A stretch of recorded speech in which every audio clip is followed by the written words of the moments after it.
by what I said, which I think that what it comes down to, a man who can provide, protect, and show that he is a strong leader absolutely deserves a woman who can trust him. And this is, I think, a big misalignment within society where I think deep down women really do want to submit to men. They want to be able, as we say in girl world, just turn your brain off when you're on a date. You don't have to be in your think feminine about power, where you're walking, soft. and you can really, and what I said with the sourdough and nails and stuff like that, clearly you don't understand jokes, but that's just my style when it comes to speaking.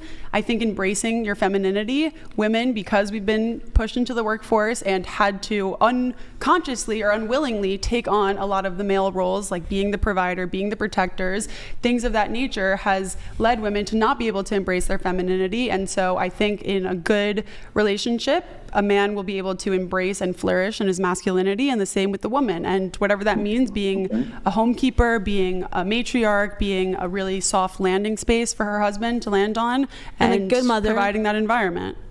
Okay, so my follow-up question to you would just be this then. If that is the case, and this is what you believe, if you actually wanted men to have the authority inside of society and the responsibility, why would you advocate that women could vote?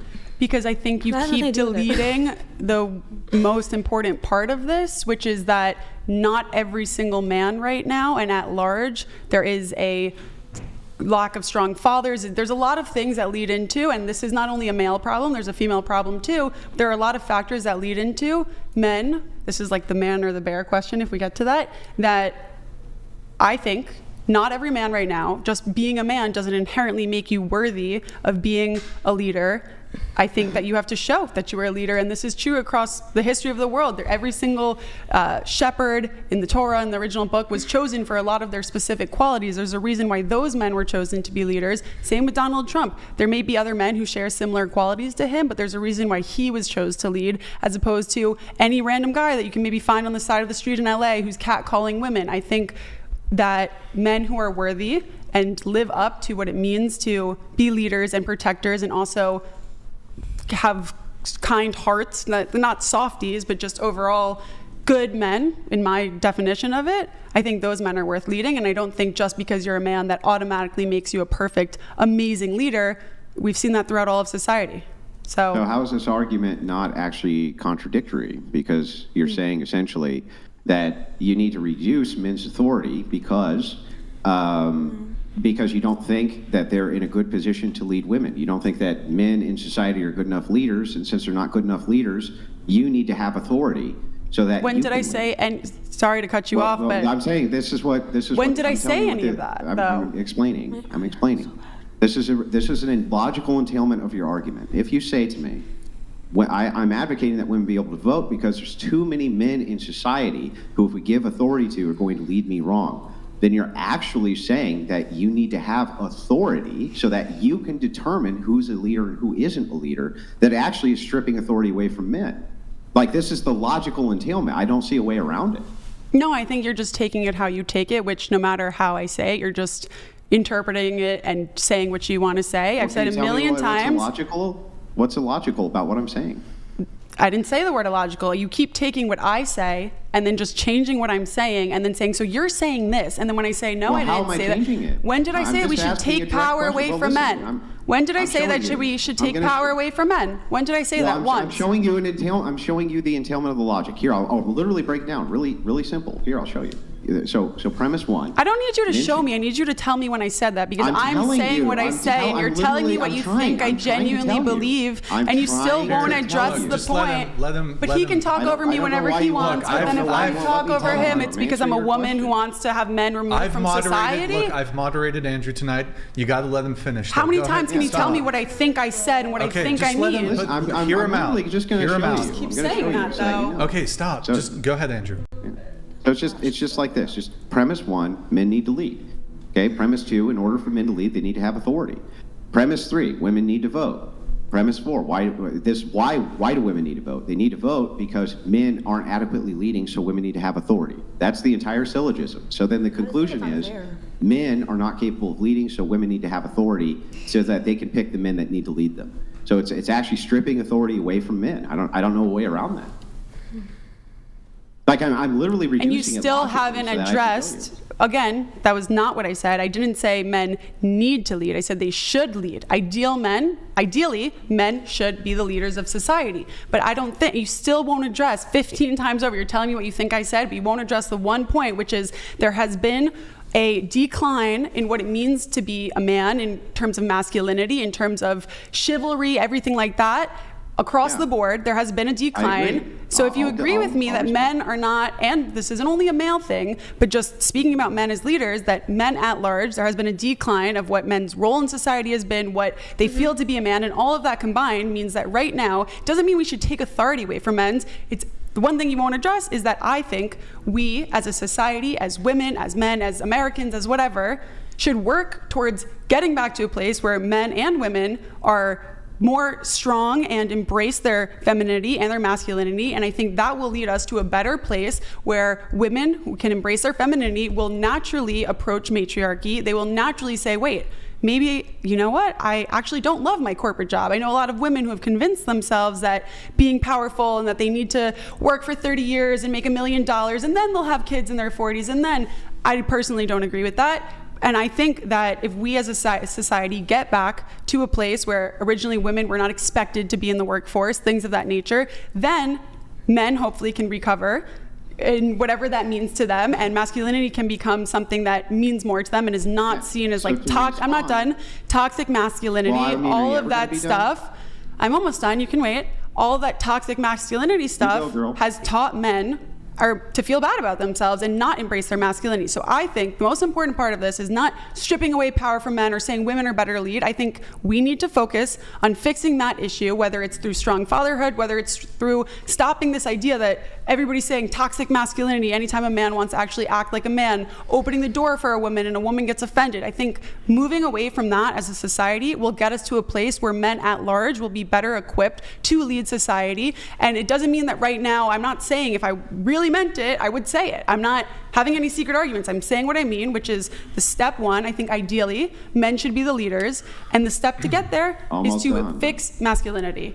That's what I'm saying. So to address, you keep saying I want to address this argument, but the argument was my premise. So the thing is when you say, okay, but you haven't addressed what's going on with men in society and the lower testosterone and the fact that they're not leading as well. But I actually did. That was the premise of my original argument, which is the reason that you see a failure in men in society is because they have all the responsibility without the authority. They have the responsibility absent the authority. So I say, okay, so how do we fix that? How do we fix the idea here that you have additional responsibilities without authority? Your premise here is, well, we need to move back to all of these things, which are preambles to women voting, by the way. That all of these things that you're pointing to, this is pre-women's suffrage. And so I go, okay, well, that makes sense. So then why is it then that you would say that men, right, who have this additional responsibility as leaders, right, you wouldn't want them to have the authority to exercise that responsibility? That seems like it's ultimately what you want. What's going on is you have an actual internal conflict here. The conflict is, I want to be a strong, empowered woman while at the same time advocating that there's a patriarchy. It's like you can't have both. You don't know that. Hang on.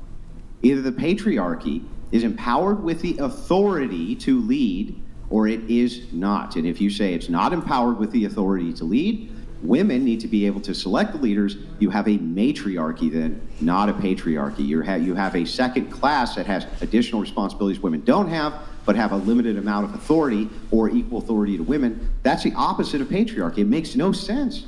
I just don't understand what position or where you're coming from where you consistently think that you know what I actually feel. I'm having an internal conflict. You don't know anything about my values before the show. Maybe you follow me. I don't know. No, you're not listening to what I'm saying. You're saying the opposite of what I say every single time, and that's why it's just so frustrating. I have an internal conflict because I want to be an empowered woman. You're pushing what you clearly don't like about women onto me, somebody that you clearly don't know much about, or you can happily look through my social media. I'm just listening to your arguments. And based off of that, you are saying that I am clearly a secret feminist who wants to be an empowered woman.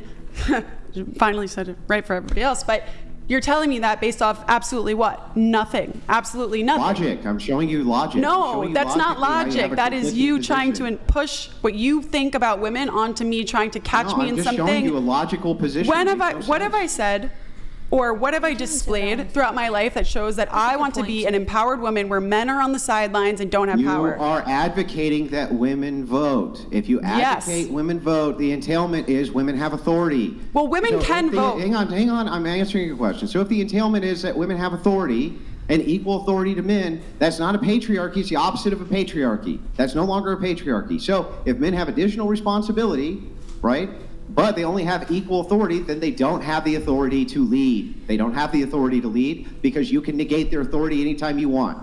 That's the entailment of your logic. When you say, what have I displayed in my personal life, has nothing to do with the logic of your argument. It's an illogical argument. It makes no sense. Either you want men and a patriarchy, so you want men to have the authority to lead and the responsibility thereof, or you don't. But you can't say, but I need to be equal with them in political status for them to lead. That's the opposite of your own position. It makes no sense. No, I don't live in a fantasy world. I live in the current world where women do have the right to vote. And if you are advocating for women losing the right to vote, that is something that I don't agree with. And I don't know why you think women shouldn't vote. If I think men should lead us, right now, it's not an option in front of me. Should women not have the right to vote? Women have the right to vote. This isn't the 1800s like a lot of people want us to go back to, apparently.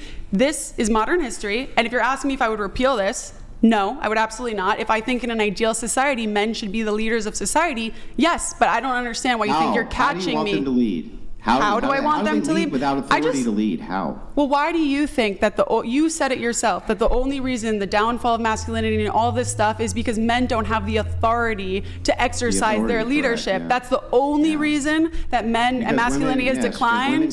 That's ridiculous. I think that's ridiculous. Listen, it's not. All the things that you would consider.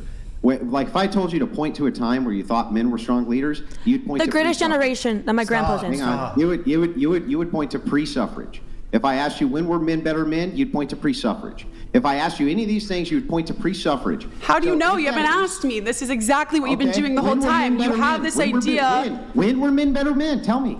Yeah, Answer me. When were men better men? I'm asking you. You want me to ask you? I'm asking you. When were men better men? But this is why it's just not even like I could go back and forth with you, but everything I've said this entire time, I give you a solid answer and you flip it and say, well, you think this, you think that, because you're just trying to. When were men better men? Just answer, please. Entertain this anymore. You want to answer? You're not going to answer because it doesn't matter what I answer to you. You think you know what I believe, and you're going to tell me what I actually think. You. Despite every other question you've asked me, you've had the same reaction, and so I just don't think there's any point of me telling you something, because whatever I say, you brought it up, and so I'm engaging I've said with 1,000 times what I think, and you keep telling me I'm on undercover this, or I really think this or that. I'm asking you a question. When okay, nice.